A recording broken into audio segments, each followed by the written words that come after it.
नमस्कार मित्रांनो, परत एकदा आपलं खूप खूप स्वागत आहे आपल्या सर्वांच्या लाडक्या महाडीबीटी स्कॉलरशिप ऑफिशियल या चॅनलवरती। आणि आज तुमच्यासाठी एक खूप महत्त्वाचा टॉपिक आपण अनलॉक करणार आहोत।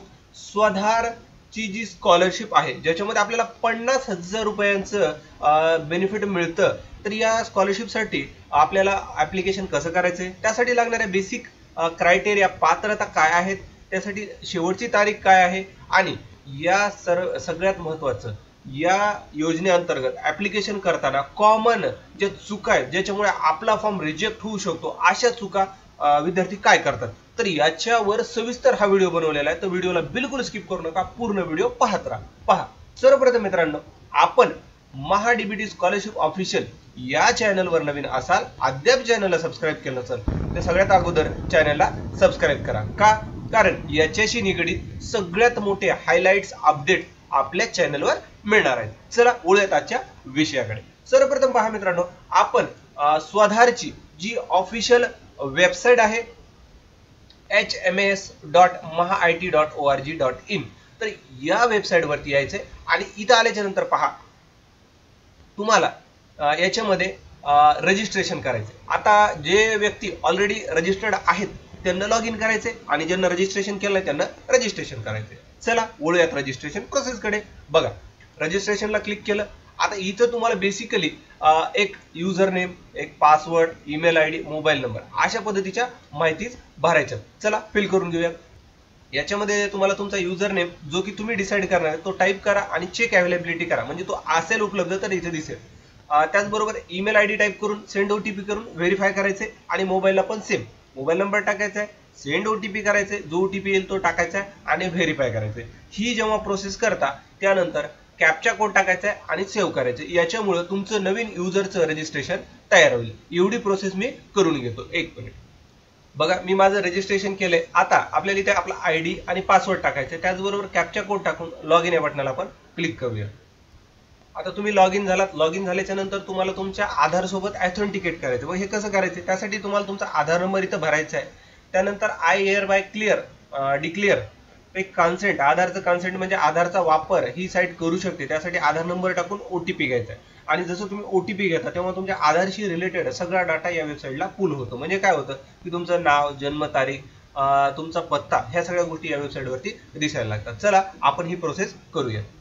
आता तुम्ही या पेजला रिडायरेक्ट होता, म्हणजे तुमचं रजिस्ट्रेशन आणि लॉग इन प्रोसेस झालेली आहे। तर इथं तुम्हाला बेसिकली दोन स्कीम पाहायला मिळतील, सोशल जस्टिस आणि स्पेशल असिस्टंट डिपार्टमेंट, हे आहे एससी साठी, आणि अदर बॅकवर्ड बहुजन वेलफेअर डिपार्टमेंट, याच्यामध्ये सुद्धा 3 स्कीम येतात। त्याचा सुद्धा व्हिडिओ लवकरच आपल्या चॅनलवर मी घेऊन येईल। तर मला नक्कीच ओबीसी वाल्यांनी कमेंटमध्ये ओबीसी असं लिहून पाठवा, म्हणजे याच्याशी संदर्भात जो व्हिडिओ असेल मी तो टाकल। चला सोशल जस्टिसला क्लिक करूया। इथं क्लिक केल्याच्या नंतर तुमच्या समोर हा डॅशबोर्ड आलाय। डॅशबोर्ड एकदम छान आहे। याच्यामध्ये तुम्हाला हॉस्टेल आणि स्वधार असे दोन ऑप्शन पाहायला मिळतात। तर हॉस्टेल कुणासाठी, ज्यांना हॉस्टेलला राहायचे त्यांच्यासाठी हॉस्टेल, आणि ज्यांना 50,000 रुपयाचं बेनिफिट घ्यायचे त्यांच्यासाठी आहे स्वधार। तर याच्यामध्ये सर्वप्रथम अर्ज करा या बटनाला आपण क्लिक करूया। जसं तुम्ही अर्ज करा या बटनाला क्लिक केलं त्यावेळेस आता अर्जदाराची काही बेसिक इन्फॉर्मेशन तुम्हाला इथं फेच झालेली दिसणार आहे, ज्याच्यामध्ये नाव असेल, जेंडर असेल, जन्मतारीख असेल, वय, मोबाईल नंबर, ह्या सगळ्या गोष्टी तुम्हाला ऑटो फेच झालेल्या दिसतील। आता याच्यामध्ये आपण अर्जदाराची माहिती, ह्या डिटेल्स याची आपण सर्वप्रथम पाहूयात। याच्यामध्ये बघा, विद्यमान जे व्यक्ती सेकंड इयर, थर्ड इयरला आहेत, फोर्थ इयरला आहेत त्यांना विद्यमान ऑप्शन निवडायचे। जे फर्स्ट टाइम अर्ज करताय त्यांच्यासाठी मात्र नवीन हा ऑप्शन निवडणं गरजेचं आहे। याच्यामध्ये परत तुम्हाला 2 स्कॉलरशिप सांगितल्याप्रमाणे वसतिगृहासाठी हॉस्टेल निवडायचे, तर स्वधार म्हणजे 50,000 घेण्यासाठी स्वधार निवडायचे। त्याचबरोबर बघा, अभ्यासाचा प्रकार, आता अभ्यास तुम्ही कशाला ऍडमिशन घेतले त्यानुसार 3 कॅटेगरी दिल्यात, प्रोफेशनल, नॉन प्रोफेशनल आणि हायर सेकंडरी। व्हिडिओमध्ये सांगू इच्छितो, व्हिडिओ थोडा मोठा होईल परंतु याच्यामध्ये तुम्हाला पूर्ण डिटेल्स मिळणार आहे, त्याच्यामुळे व्हिडिओला स्किप करू नका। बघा, याच्यामध्ये तुमचं जे शिक्षण आहे त्यानुसार तुम्ही तिन्हीपैकी एक ऑप्शन निवडू शकता। जसं की 10वी, 11वी, 12वी साठी तुम्ही हायर सेकंडरी, आणि प्रोफेशनल कोर्स साठी प्रोफेशनल कोर्स, आणि नॉन प्रोफेशनल साठी नॉन प्रोफेशनल असे ऑप्शन निवडू शकता। तर सध्या आपण एक हायर सेकंडरीचा भरूयात, तर इथे एक हायर सेकंडरी ऑप्शन निवडलेला आहे।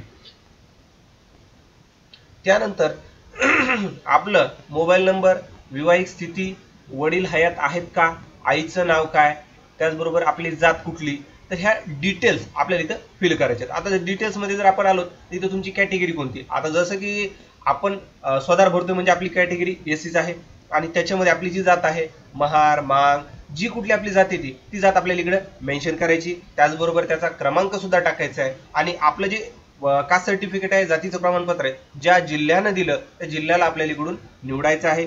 त्याचबरोबर आपलं त्याच्यावरती जे नाव आहे ते इकडे पण निवडायचं आहे आणि ही जी आपली जातीची इन्फॉर्मेशन आहे त्याच्यामध्ये आपल्याला जात कुठल्या अधिकाऱ्याने दिली त्याची माहिती, कुठल्या तारखेला इश्यू झाली त्याची माहिती, त्याचबरोबर आपलं जे डोमासाईल सर्टिफिकेट आहे त्याचा इथे क्रमांक टाका आणि तो कुणी दिलाय ते टाका. एवढं टाकून आपल्याला सर्वप्रथम सेव्ह करायचं, म्हणजे आपली जी वैयक्तिक माहितीची जी फर्स्ट स्टेप आहे ही क्लिअर होईल. तर ही प्रोसेस आपण सर्वप्रथम करूया.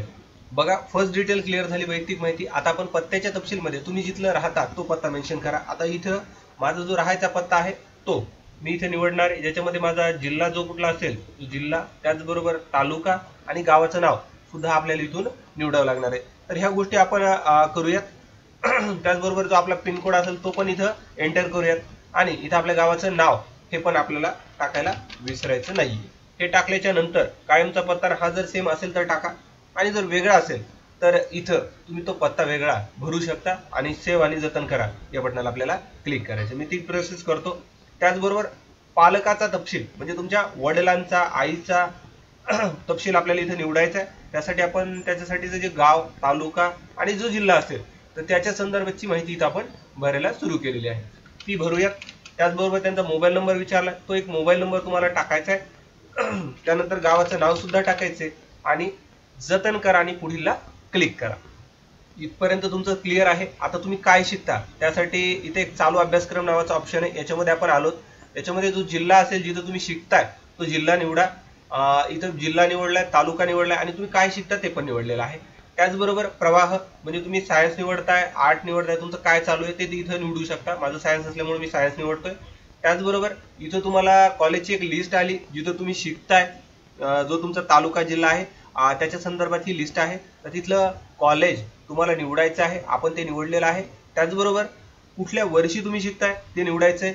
तुमचं फर्स्ट इयर असेल तर तुम्ही इथं 25 निवडा किंवा सेकंड इयर असेल तर तुम्ही 24 सुद्धा निवडू शकता. त्याचबरोबर तुमच्या अभ्यासक्रमाचं वर्ष निवडा आणि पुढची माहिती भरा. तर यामध्ये आपण ही माहिती भरली. त्याचबरोबर आपण ऍडमिशन कधी घेतलं तर यावर्षी ऍडमिशन माझं ऑगस्टमध्ये झालेलं आहे, तर मी त्याची एक तारीख टाकतो आणि जतन करा बटनाला क्लिक करतो. आता ही प्रोसेस कंप्लीट झाली. त्यानंतर विचारलं आपल्याला मागील अभ्यासक्रम. आता मागील अभ्यासक्रम मध्ये आपण आलो तर याच्यामध्ये तुम्ही आता मागील म्हणजे मी 11वीला असल्यामुळे मागचा माझा वर्ग आहे 10वी, तर त्याच्या संदर्भात मला इथं माहिती द्यायची. तर त्याचा मी तालुका जिल्हा गाव ही सगळी माहिती इकडे निवडतो. त्याचबरोबर इथं 10वी निवडलेलं आहे. आता प्रवाहामध्ये 10वीच येणार आहे.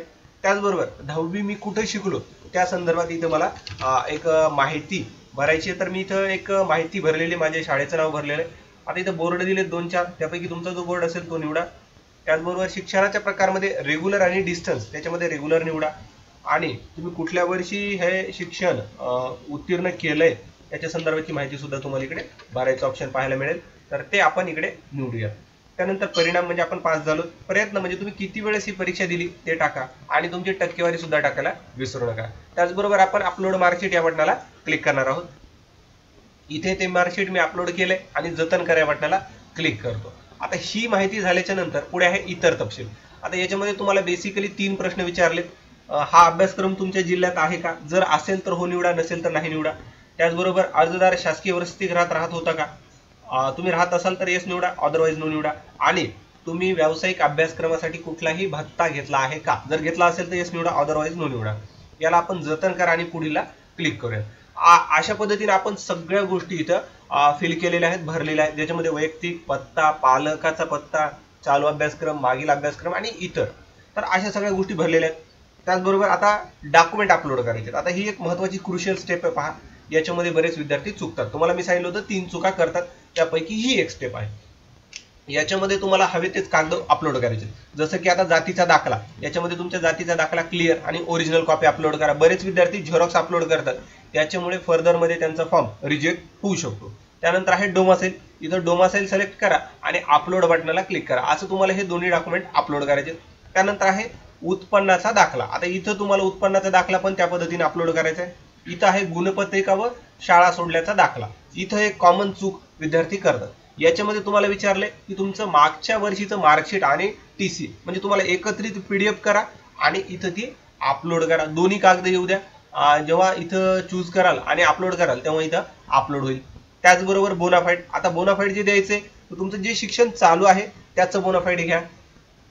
त्याच्यावर मेक शुअर करा की सगळ्या गोष्टी प्रॉपर फिल असतील, ज्याच्यामध्ये डेट प्लेस कुठल्याही गोष्टी एमटी नसतील. जर एमटी असेल तर परत तुमचा फॉर्म रिजेक्ट होऊ शकतो किंवा वापस येऊ शकतो. त्यानंतर आहे ह्या ज्या गोष्टी आहेत अंतर प्रमाणपत्र, विद्यार्थ्याचं पालकाचं घोषणापत्र हे मॅन्डेटरी नाहीये. ज्याच्या पुढे ही लाल कलरची चांदणी आहे तो मॅन्डेटरी आहे, ते आपल्याला भरायचं आहे. त्यानंतर बघा भाडे करारनामाला क्लिक करा आणि इथं भाडे करारनामा अपलोड करा. याच्यामध्ये आणखी एक चूक पाहायला मिळते. तुम्ही ज्या ठिकाणी राहता बरेच विद्यार्थी काय करतात की स्वतःची स्कॉलरशिप मिळवण्यासाठी स्वतःच्या ऍड्रेसच्या जवळील भाडे करारनामा बनवतात. यामुळे त्यांचा परत फॉर्म रिजेक्ट होऊ शकतो. जसं की आता माझं गावापासून जर मी दुसऱ्या गावाला राहत असेल जिथं माझी शाळा आहे किंवा जिथं माझं कॉलेज आहे तर तिथलं रेंट ॲग्रीमेंट बनवा म्हणजे तुमचा फॉर्म वापस येणार नाही. तसंच हे जे कागदाची यादी तुम्ही पाहताय हे सगळे कागद तुम्हाला समाज कल्याणला द्यायचे आहेत. त्याचबरोबर तुम्हाला भाडे करारनामा, ज्या व्यक्तीचं तुम्ही भाडे करारनामा बनवताय तर त्या व्यक्तीचं लाईट बिल आणि आधारची कॉपी सुद्धा जोडायची आहे. त्यानंतर बघा महानगरपालिका हद्दीतील 5 किलोमीटर अंतर्गत येण्यासाठी महाविद्यालयाकडून घोषणा म्हणजे कॉलेजकडून 5 किलोमीटरच्या आत माझं कॉलेज आहे महानगरपालिकेचा एक घोषणापत्र मिळतं. ते घोषणापत्र नक्कीच तुम्ही याला जोडा. त्याचबरोबर आहे उपस्थिती प्रमाणपत्र. आता उपस्थिती प्रमाणपत्र म्हणजे काय की मी शाळेमध्ये किती दिवस प्रेझेंट राहिलो याचं एक प्रमाणपत्र शाळा कॉलेज इश्यू करते. ती घेऊन इथं अपलोड करा, ज्याच्यामध्ये प्रेझेंटी 75% पेक्षा जास्त असणं गरजेचं आहे. ते इथं अपलोड करा, निवडा आणि अपलोड करा. अशा पद्धतीने पूर्ण स्वतःचा फॉर्म भरा. आणि तुम्हाला याच्या संदर्भात कुठल्याही स्टेपला काहीही अडचण आली तर नक्कीच मला कमेंट करून सांगायला विसरू नका. आणि व्हिडिओ आवडला असल्यास लाईक करा. जास्तीत जास्त गरजू व्यक्तीपर्यंत हा स्वतःचा व्हिडिओ गेलाच पाहिजे, हे एक आपलं मिशन आहे. ओके. आणि अद्याप चॅनलवर नवीन असाल तर चॅनलला सबस्क्राईब करा. तुमचा मौल्यवान वेळ दिल्याबद्दल धन्यवाद मित्रांनो. भेटूयात नवीन एका अशाच इन्फॉर्मेटिव्ह व्हिडिओमध्ये.